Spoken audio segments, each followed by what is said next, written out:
In the center of Baghdad, a massive bronze statue tips forward off its stone pedestal.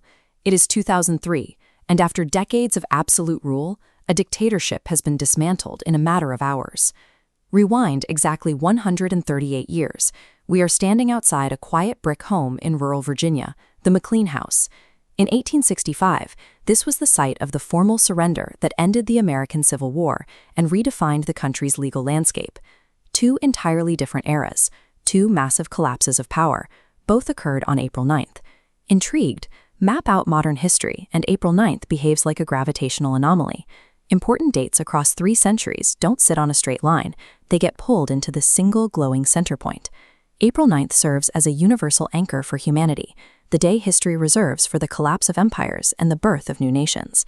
When General Robert E. Lee surrendered to Ulysses S. Grant on April 9, 1865, he signed a document that immediately dissolved his command.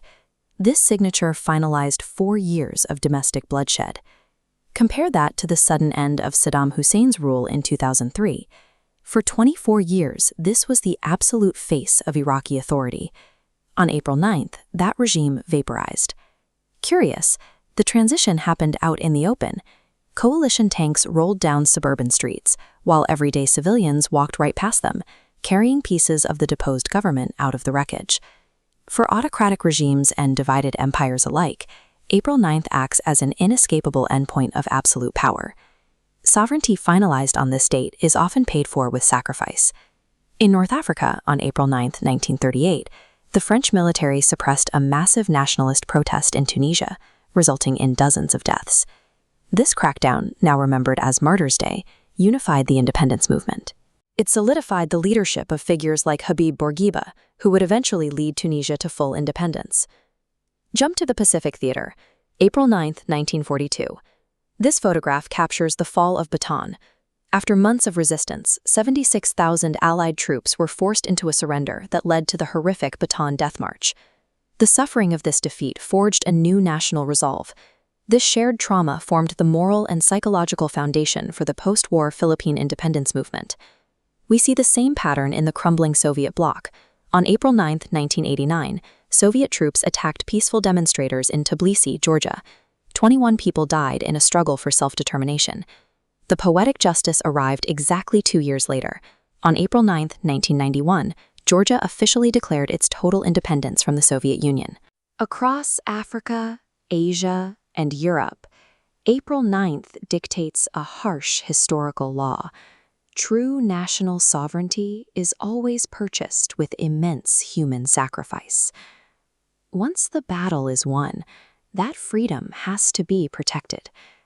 April 9th is also used to solidify the high-level alliances required to maintain those new borders.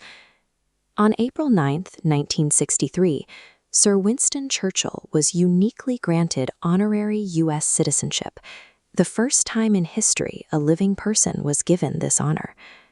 President John F. Kennedy presided over the ceremony, using the calendar date to signal a unified Western Front during the height of the Cold War. This ceremony shows that April 9th is about both the collapse of old power and the solidification of new partnerships. It is the date history uses to cement the diplomatic bonds that protect hard-won independence. Governments actively keep the memory of April 9th alive to ensure the cost of freedom is never forgotten. In the Philippines, the Department of Education mandates the nationwide observance of Araw ng Pagditingan, or the Day of Valor, every April 9th. To instill this memory in the youth, the state requires national contests in essay writing and songwriting, applying rigorous academic standards to historical remembrance. These administrative papers are reflected in massive physical structures. The Mount Samat Shrine stands tall, a sweeping memorial cross cementing the date into the geography. April 9th proves that history is not a straight line, but a recurring cycle. It serves as a permanent calendar reminder that whether statues fall or nations rise, human freedom exacts a heavy toll.